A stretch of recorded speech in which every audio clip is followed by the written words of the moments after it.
Preparados para eso. Si te gustan nuestros contenidos, hacenos el aguante. Sumate a la comunidad de Aijuna. Tu aporte es fundamental para que la radio siga sonando. Suscríbete en aijuna.fm.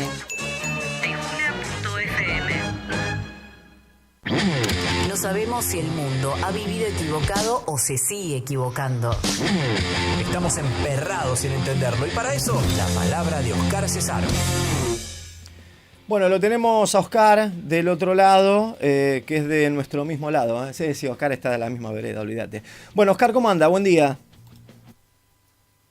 ¿Cómo le va? Espero que sea de la vereda del sol. Sí, hoy sí, sobre todo, porque hoy tenemos la dualidad de que en el sol estás bien, pero en la sombra es una heladera. Por eso hago la diferencia. Si usted está en la vereda de la sombra, yo no estoy en la misma vereda. Me cruzo, bueno, no se preocupe. A ver, yo creo que la nota o la información más importante de la semana, además de otros hechos graves que están ocurriendo, es la reunión que van a tener mañana en Alaska Vladimir Putin y Donald Trump. Uh-huh. ¿Sí? Que se va a hacer básicamente en la ciudad de Anchorage. ¿Por qué Alaska? Uno diría, podría ser algún otro país neutral, pero eligieron Alaska. Básicamente yo creo que Alaska, todo el mundo sabe que es un estado de Estados Unidos, uh-huh, ¿no? Que está, digamos, mediado, en el medio tiene a Canadá, pero pega el salto y llega a Alaska en Estados Unidos. ¿Cuál es la historia de Alaska? Que Alaska fue Rusia en algún momento, hasta que en 1867 Rusia se la vendió por $7 millones a Estados Unidos. Uh-huh.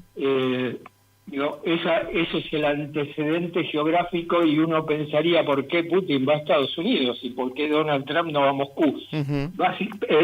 Presuntamente, si esta reunión tiene algún tipo de éxito, vamos a ver cómo se mide el éxito, en este caso, la promesa es que Trump vaya a Moscú próximamente. Pero bueno, ¿cuáles son los antecedentes de estas reuniones? Porque esta reunión no sale porque sí, porque se tienen simpatía y hablan, no sé si frecuentemente, pero varias veces ya hablaron telefónicamente desde que asumió Donald Trump en la presidencia de Estados Unidos, teniendo como eje básicamente esta guerra que está ocurriendo en Ucrania. ¿Qué sucedió hace un mes atrás, más o menos,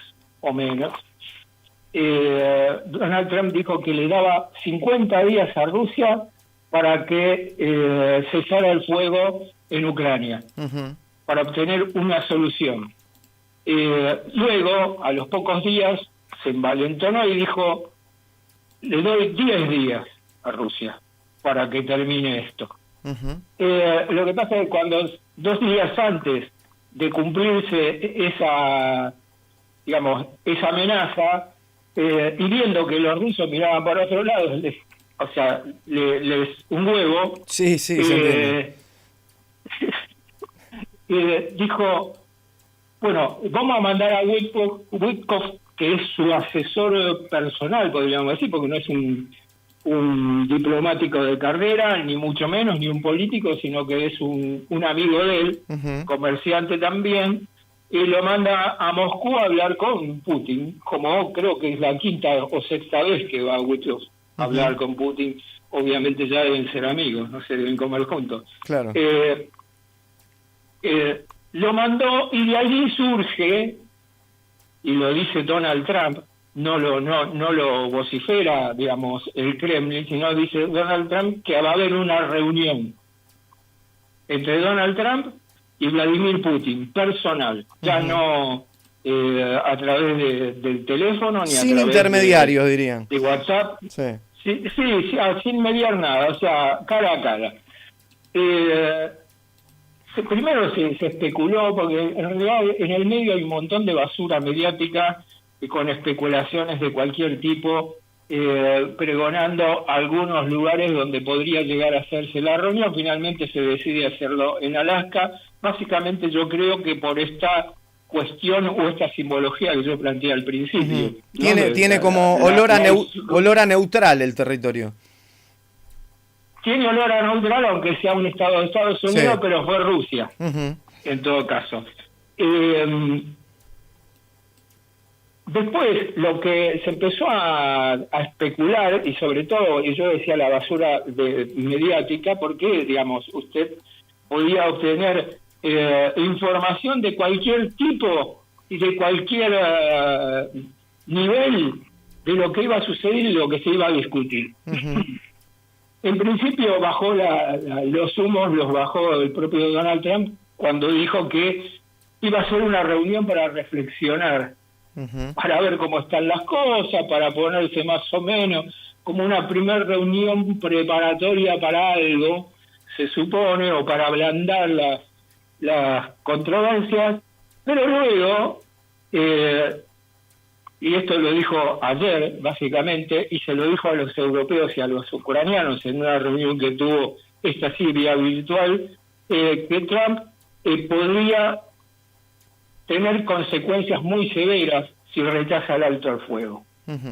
Ahora, ¿qué significa para los rusos el alto al fuego? Los rusos dicen, miren, nosotros no tenemos problema en parar el fuego o parar la guerra y cristalizarla ahí, pero hay unas condiciones en primer momento. Digo, ya lo dijeron hace 6 meses los rusos y son los mismos puntos que vienen planteando sobre la resolución del conflicto desde ese momento. Digo, no es muy difícil. Lo que piden, cuáles son los objetivos que tienen los rusos, que fueron los objetivos que los llevaron a intervenir en Ucrania. Primero, es la neutralidad de Ucrania. Ucrania no a la OTAN. Los territorios que ya están considerados como rusos son rusos. Básicamente todo el Donbass, estamos hablando de Donetsk, Lugansk, estamos hablando de Zaporizhia y de Gerson, digamos, de Gerson, perdón.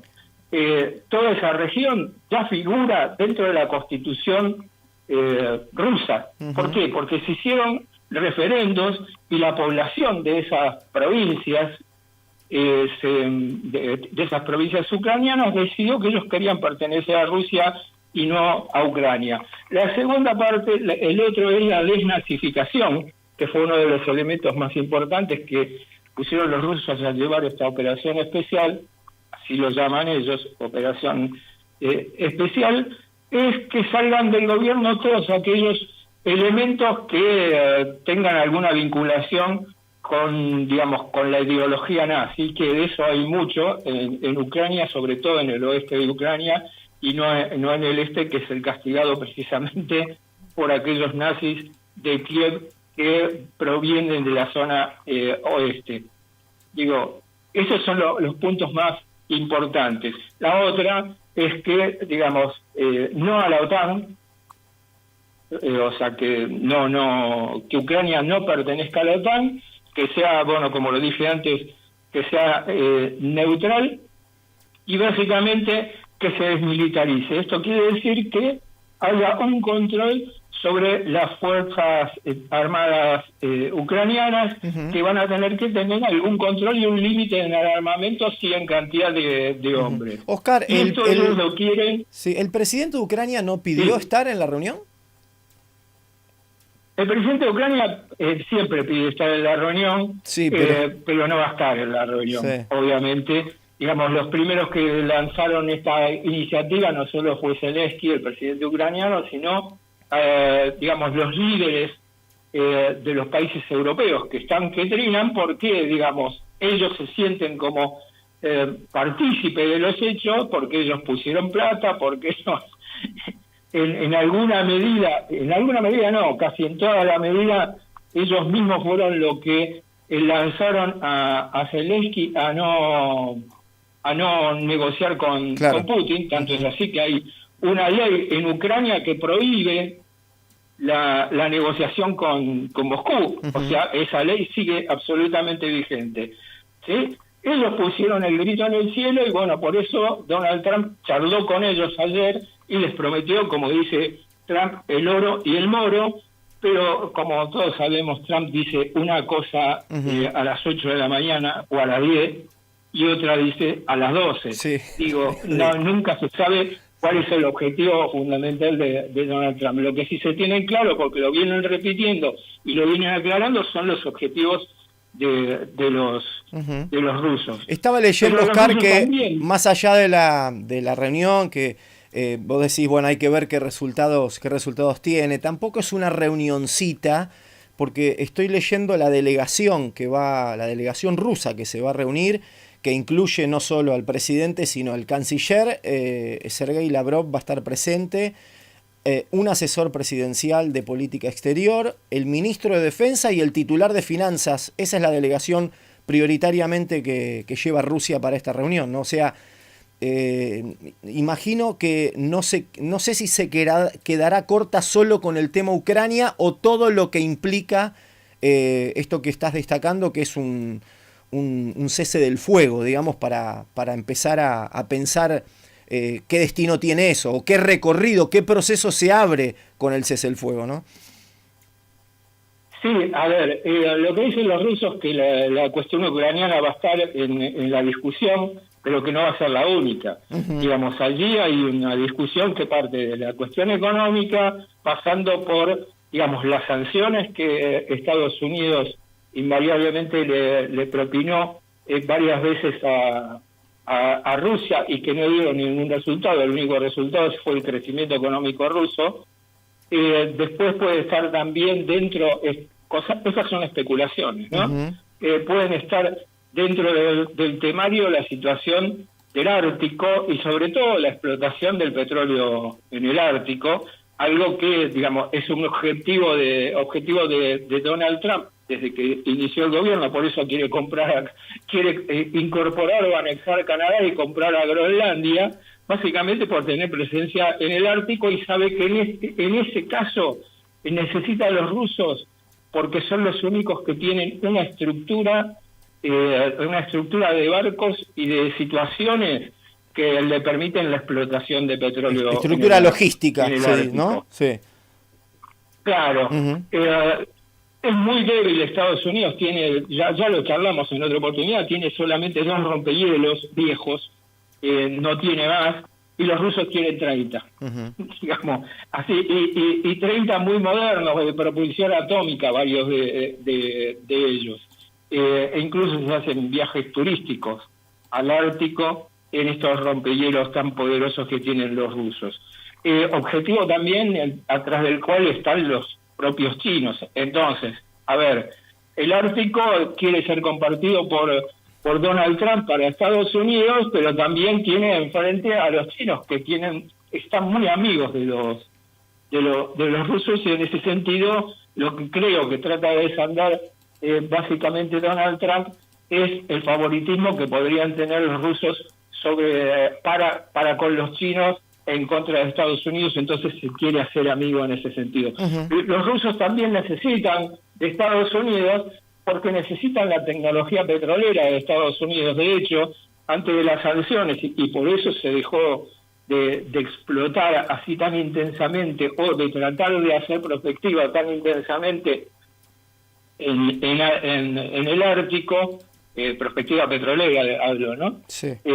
Dejó de hacerse básicamente porque 2 compañías estadounidenses, entre ellas una la Exxon, la otra no me acuerdo cómo se llama, tuvieron que retirarse porque tenían acuerdos con el gobierno ruso para la explotación del petróleo en el Ártico, y digamos la tecnología que tienen los rusos es un poco más precaria para la extracción del petróleo en esos niveles y en esas latitudes, podemos decir. Entonces se necesitan uno al otro económicamente. Yo creo que otra de las cosas que se van a discutir es la cuestión de las armas, porque ahí en ciernes hay una especie de crisis que viene desde el primer gobierno de Donald Trump, que se alejó de aquellos acuerdos que se habían firmado por allá por los primeros años de los 80, sí, sobre armas atómicas y armas convencionales y misiles de corto y largo alcance, cosa de lugar de donde se fue Trump en su primera magistratura y de la que se alejó también en Moscú hace 10 días. decidió romper ese acuerdo a pesar que del otro lado no había nadie. Bueno, yo creo que todos esos temas, y además los temas reales de poder en el mundo, porque van a discutir, seguramente van a hablar de otros conflictos de los que nosotros hablamos hace, no sé, 3 jueves atrás, sobre las zonas calientes de conflicto que puede haber en el mundo, o sea que ahí va a estar, supongo también, o va a comenzar a charlarse sobre el tema Irán, Medio Oriente, la zona del sur de China, digamos el sudeste asiático, y obviamente la zona más caliente que es la guerra en Ucrania. Pero que el temario va a ser bastante amplio. ¿Cuáles pueden ser las consecuencias? Pueden ser 2. Una, que no pase de ser una reunión y no pase nada, ¿sí? Y segundo, que logren algunos acuerdos y se avance en este sentido. Dentro de estos acuerdos también puede estar la cuestión ucraniana, pero vamos a ver cómo se puede compatibilizar las exigencias rusas con los requerimientos de Estados Unidos, que lo único que quiere es rajarse de Ucrania, básicamente porque esta reunión sucede rápidamente, porque Ucrania está perdiendo la guerra y está perdiendo mal y está a punto de colapsar el frente ucraniano, donde ya no tienen armas, tienen pocas armas y tienen menor cantidad de personal para seguir con esta confrontación. Bien. Oscarcito, la seguimos la semana que viene, ya con los porotos tirados arriba de la mesa, o las cartas, uno podría decir, veremos qué deja de balance, si te parece, ¿sí? Te mando un abrazo. Te mando un abrazo. Oscar Cesaro, dialogando con nosotros, hoy puso foco en algo altamente anunciado por toda la prensa internacional en este momento, es finalmente esta reunión que se va a concretar en Alaska mañana entre el presidente de Estados Unidos y el presidente de Rusia. Suscríbete al canal de YouTube de Radio Aijuna y activa la campanita para no perderte de nada.